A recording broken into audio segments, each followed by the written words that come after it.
Hey everyone, welcome to the second episode of Crafting Your Effective Message in this four-part series. My name is Sean Banks, and for those who is new to joining me, thank you and welcome to my channel. I highly advise though that if this is the first episode that you're looking at and crafting an effective message, I do want to advise you to go back and watch the very first episode where we talk about doing the research around building this message.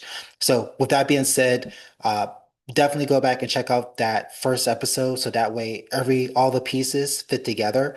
I'll have that link in the show notes for you to grab so you can go back and watch it. But other than that, you're more than welcome to also watch this episode as well. But the whole purpose of this four-part series, if you're joining me for the first time, is that I am showing all business owners, sales professionals, how they can go about creating their very first message and how they can create an effective message for a prospect that they're looking to get in touch with.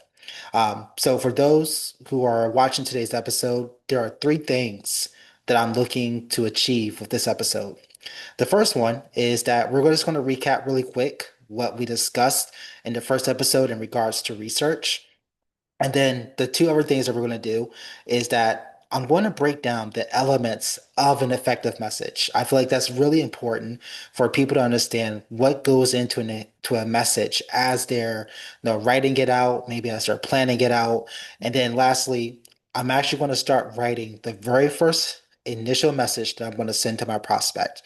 But really quick, let's go back and let's recap what we did in the very first episode. So, for those who don't remember, in the very first episode, I went and I did a research on a potential prospect that I was looking to get in contact with. And with that being said, before I move any further, I definitely want to give a shout out again to Shire Lyons. She volunteered to be a business that I could use for this series. And again, without her help, I wouldn't actually have somebody or prime candidate I could use as an example to show you all step by step how I go about building my messages. So again, shout out to Shire and her business. But in the very first episode, I looked up Shire on Alignable for those who use Alignable. I looked up Shire on LinkedIn. We took a look at her website. We just browsed around and we came up with a few things that we saw that really stuck out to us in crafting this message.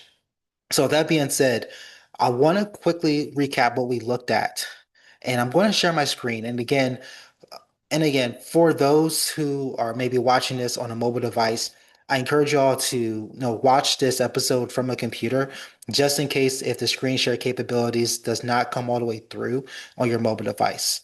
But I'm going to share my screen real quick.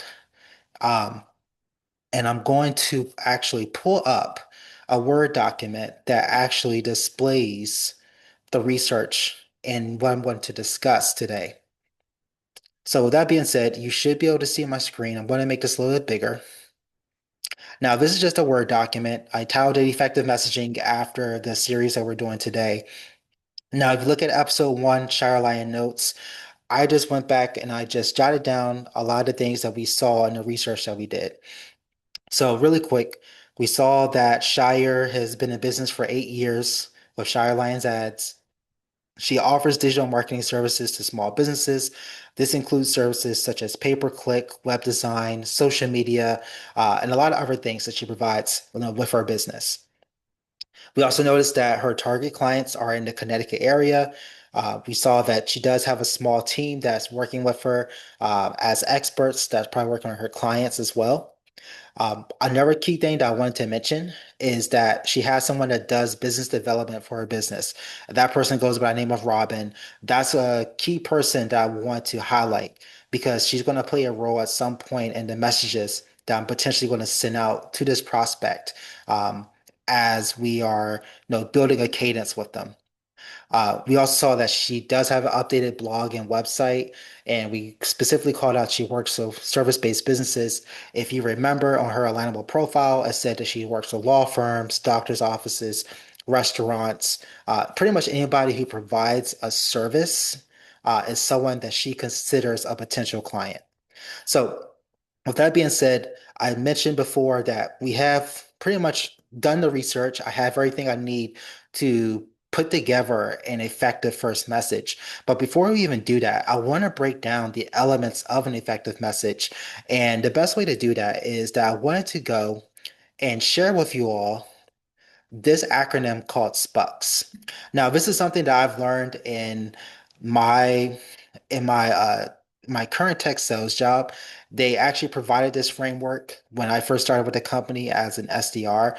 And the reason why this stuck with me is because the more that I've actually wrote emails to customers, the more that I built the cadence, whether it's through the phone, whether it's through email, maybe I was prospecting on LinkedIn, it all came together with how you can actually get your prospects to want to communicate with you, to get them to move the needle onto having that second or that first or that second initial meeting. So with that being said, I just want to quickly go over what does SPUCS stand for. So SPUCS is the acronym SPUCS, as you see here. And if we break it down, the first S in SPUCS stands for subject line, the P stands for purpose, the U stands for urgency, and the C stands for call to action. And the final S stands for the signature. Now, for the purpose of today's call, I do really want to pay attention to the middle part of this acronym, which is the purpose, the urgency, and the call to action. And I really believe that when first-time business owners, solopreneurs, when they're sending out their email messages to potential prospects, um, they are really missing out on these three key things to really move the needle and get someone to really want to meet with them. And a lot of times when they miss out on these three things, we find that their messaging is really all centered around either their product or their service. There really is no clear value that the prospect is going to be getting from meeting with them. And then there's no real call to action. Like there's no next step for the prospect to take within their sales process. So I really wanted to call this out because if you're really going to send an email that's going to be effective enough for somebody to want to do business with you, you really want to make sure that you have all these elements, especially this whole middle part here, the PU and the C, because it's really going to determine if someone's actually going to want to meet with you. So now that we covered what the elements are of an effective message, I want to go ahead and write what would be the first initial message that I would send to Shire now that I've done this research. Um, and then what I really want to call out too is that I'm going to do two kinds of messages. I'm going to do one for alignable, and then I'm also going to do one that's going to be a simple email that I will send out. So with that being said, I am going to go ahead and write what I believe what is going to be my first email message. I'm going to start here first, and I'm going to say email number one. Perfect. So normally most people say no, hi Shire or whoever they're writing out to. I do the same thing. I'd be like hi Shire. Sometimes I would start with just the person's first name and then just go into my message. But I think I'm gonna start here and just be like Shire, or you know what, just for purpose's sake, I'll do hi Shire. Hi Shire. Um, I saw. I mean, actually, we we have not connected yet for a one-on-one.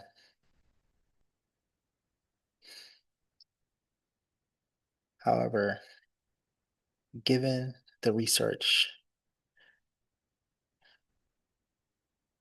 that I have done on your business,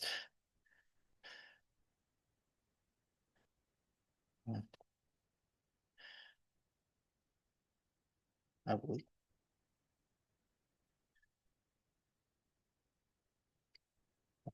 Yeah.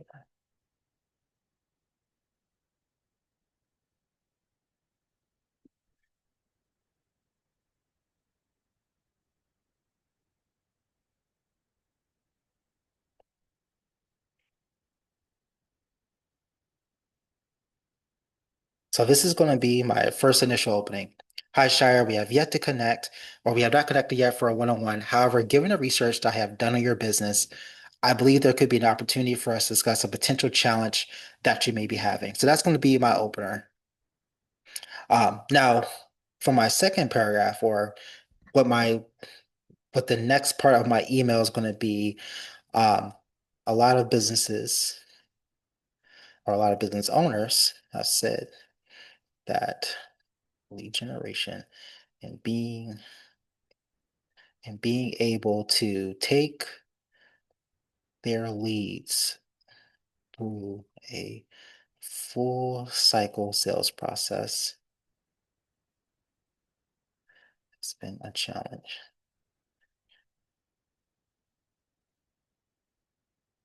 to get new clients.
All right. Sorry for the long pause there, but I went ahead and wrote my first message, and I want to really break down to you all um, just the elements that you see before you. So I don't have a subject line. I'll probably put a subject line here, just so that everyone can, see what that subject line would be. But to focus on the purpose, urgency, and call to action here, in my email or my first email to Shire, I have said, no, we have not connected yet for a one-on-one. However, given the research that I have done for your business, I believe there could be an opportunity for us to discuss a potential challenge that you may be having. A lot of business owners have said that lead generation and be able to take their leads through a full cycle sales process has been a challenge for them to get new clients. Here, right here, I would say is my purpose for reaching out. My purpose is clear. I want to talk to Shire about, her lead gen strategy or her sales process. Now let's go into the other parts of the elements that we spoke about in regards to SPUCS. My role as X, and this can be anything, and I'm writing this as if this is coming from my potential business. So I'm trying to get her to leverage me to help her build her sales process. So let's say help, coach whoever it is who's doing business development. So my role as X is to help my clients be able to generate leads with ease and increase their close ratio by at least 10%. I do not want to make assumptions, but if I can help you with this task, what would it do for your business? Now, this part right here, my role as X is to help my clients be able to generate leads with ease and increase their close ratio by 10%. Right there, that's where you can see the urgency. Now, everybody's probably dealing with lead, has a challenge of lead generation, taking their leads through a full sales process. I'm calling out specifically with with a number in mind, and you can use any type of statistic here. I don't know, just make sure that if you're going to use a statistic, especially something that involves your business, make sure you're being truthful. Like, have you actually been able to increase your close ratio by 10%? Or what is it that you can call out that you were able to help your clients do specifically? Were you able to help increase their revenue by 15%? Were you able to um, increase their effectiveness of how they use their social media by some number? If you're going to put a statistic there, make sure it's something truthful and that you can back up as well. But for my email specifically, I just specifically said, hey, I can help you increase your close rate by 10%. That's where the urgency is. The faster you book with me, the faster I can help you increase the close ratio for your business. I do not want to make assumptions, but if I help you with this task, what would it do for your business? Question mark. If you're interested in seeing how I could help do the same for your business, would you be open to having a brief conversation next week? If so, you can put time on my calendar by clicking here. And this is where we have our call to action, because now I'm giving Shire what the next step would be in order for her to see the benefit of increasing her close ratio by at least 10%. Now, I know I took a lot of time here to write this message, but I'm hoping that by watching me craft this message and me going back and breaking down the elements that you see here, you see that I clearly stated what the purpose of my message is, the urgency part, and what's the value going to be for her, and then a call to action. Now, just to address the other elements, I didn't go back and put a subject line here. I can always go back and do that later. I can create one in the next episode that I do for this four-part series. In my signature, I will have that at the bottom. And of course, I will have it with my website, my contact information. Maybe again, I'll have my booking link so Shire can be able to click on it and schedule time with me. But in this episode, just to recap, we went back and we looked at the research that we did for Shire in episode one. We talked about the elements of an effective message. So making sure that you have a subject line, a clear purpose, there's urgency, there's call to action, you have your signature at the end. And then I went out and wrote my first message to Shire and what that would look like. And I specifically broke down for everybody here where they can find the purpose of this message, the urgency, and where they can find a call to action. By watching this, I'm hoping that you got a sense of what it takes to write an effective message. You got to see those elements in play, um, and you were able to see how I put my message together.